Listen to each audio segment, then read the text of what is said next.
Mass protests in Iran now entering a sixth day in a row. Thousands are taking to the streets over a spiraling economic crisis there. President Trump, meantime, posting a stark warning to Iran's leadership early this morning, saying if the regime kills peaceful protesters, the U.S. would intervene and that American forces are locked and loaded. Lucas Tomlinson is in West Palm Beach, Florida, with the very latest strong words from the president this morning. Lucas.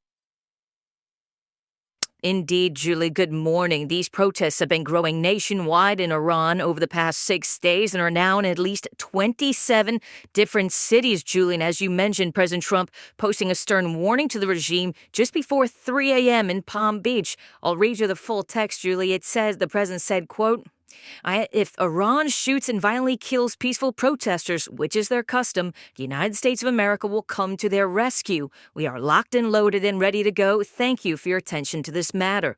At least 6 people have been reportedly killed in the protests this week. It started among shopkeepers and merchants in Tehran's Grand Bazaar.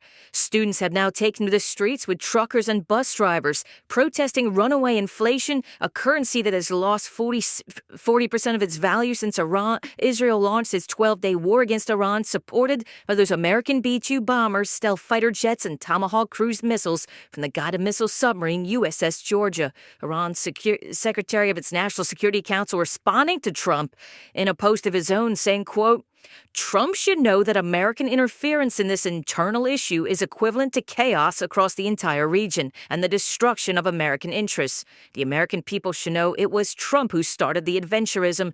They should look after their soldiers. Here was President Trump earlier this week. I'm not going to talk about overthrow of a regime. They've got a lot of problems in Iran. They have tremendous inflation. Their economy is bust. Their economy is no good. And I know that people aren't so happy, but don't forget, every time they have a riot or somebody forms a group, little or big, they start shooting people. The editors of the Wall Street Journal wrote late yesterday that the Ayatollah depends on oil revenue to keep his commanders loyal. If that oil revenue should be cut off, so too could be those loyalties. Julie. Lucas Tomlinson, live in West Palm Beach, Florida. Thank you very much. For more on all of this, podcast host Ben Ferguson. Ben, thank you so much for talking to us. Happy New Year. What do you think of the president's strong words? I admire the fact that he is taking precautions before the killings could potentially start. And, you know, in his post, he essentially says, this is their thing. This is what they do. So warning preemptively that if you do anything, the U.S. will hold them accountable. You ought to love that. Look, I think the number one thing with President Trump is when he says something, especially when it deals with foreign policy, national security, he means it. And he means what he says here. I think he understands that the people there are going to be a target. I think he understands that we have the upper hand on oil. I think he understands the embargoes that are real, and we've seen this with Venezuela. And this is that FAFO of Donald Trump foreign policy. He meant it when he said to Iran, I will hit your nuclear sites. And that's exactly what we did. We pulled off the impossible mission to go and bomb those sites. And so what I think the president is saying here is very clear.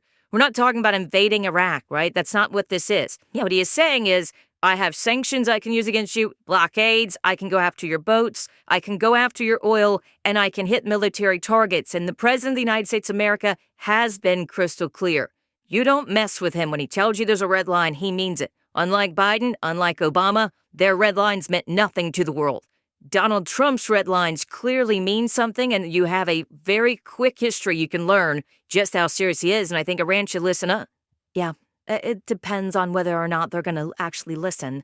We hope they do. The Wall Street Journal editorial board writing this, quote, the State Department is issuing messages in Farsi to Iran, but the Iranians risking their lives deserve meaningful support. This can mean restoring internet access when the regime cuts it off, unmasking regime thugs, and much more.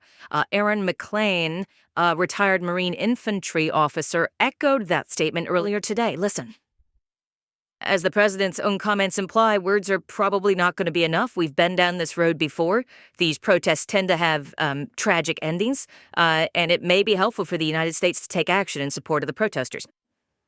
All right, so he's talking about it may be important for the U.S. to take action. Does he mean preemptively before Iran gets a chance to harm protesters? What does he mean by that, you think? Look, I think there's a very good chance of that. I also think that what